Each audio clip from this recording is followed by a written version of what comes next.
So we go to Honorable Duale. I'm surprised you put your top on the list. This is real activity at the backbench. Well, from my records here, it is him who is ahead. Yeah, thank you, Mr. Speaker, because I have to get used to the new environment.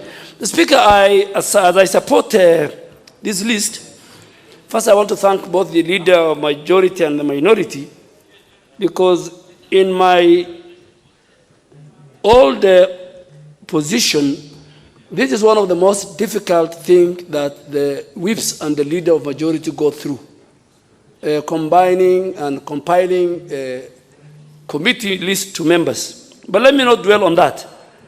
Let me dwell on the importance of committees.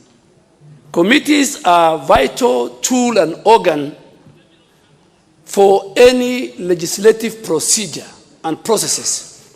Without having an effective and efficient committees, then the plenary will have no business. That must come out very, very clearly. Whether it is the processing of bills, either government or private members' bills, whether it is dealing with the petitions, whether it is dealing with statements and questions under the presidential system of government, of governance. Second and more important, it's committees that conduct a fundamental constitutional obligation known as public participation. So committees do review legislative proposals that are brought to this House. Committees scrutinize the governance activity, the policies, the trade agreements, and all ratifications.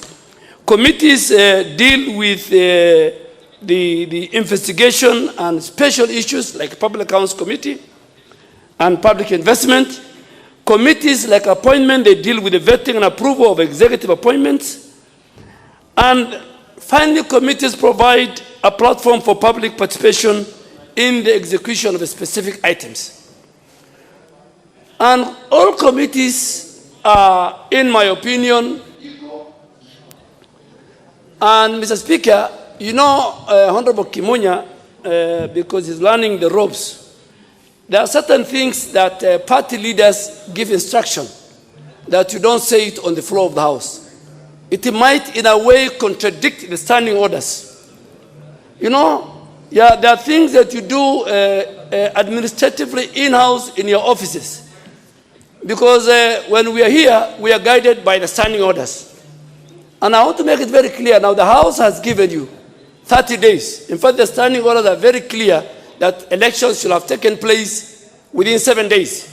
But because the House override the standing orders and gave you 30 days, I think from the time when we got the 30 days, the few days which are remaining must be enough for committees to conduct elections.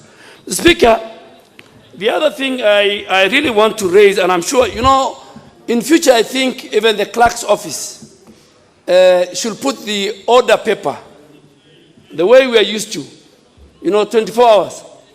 Now that I have enough time, you know, I wanted to study the order paper, look at it in compliance with the standing orders. But I'm sure I hold a PhD, I do this. That is not important. I think when you walk into, and because we have a presidential system of government, system of governance, if you go to the Congress, if you go to the US Senate, if you go to the House of Commons, there are specific name tags. You don't put the name tag. The moment a member arrives and takes his seat, the clerk of that committee is supposed to put a name tag on that so that the person you're interrogating can say that the person asking me the question is Honorable Junet, the person asking me.